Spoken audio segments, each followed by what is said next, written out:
Kim fitne fesat bulutları arasına dalıp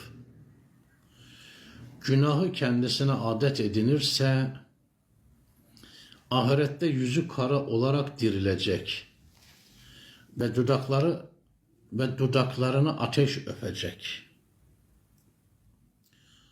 Susmak insan için bir rütbedir.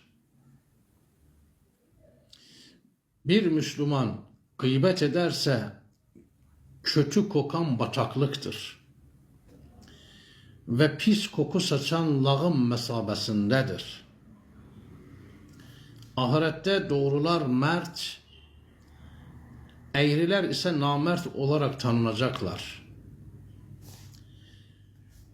Benlik iddiasında bulunanları yalnızlaştırın. Gıybet eden kişinin dilini kesin. Her kimin işi yalancılıksa insanlar onun doğru sözüne de inanmaz. Gıybet eden kişinin kulağını çekin. Eğer iftira atarsa adamdan saymayın.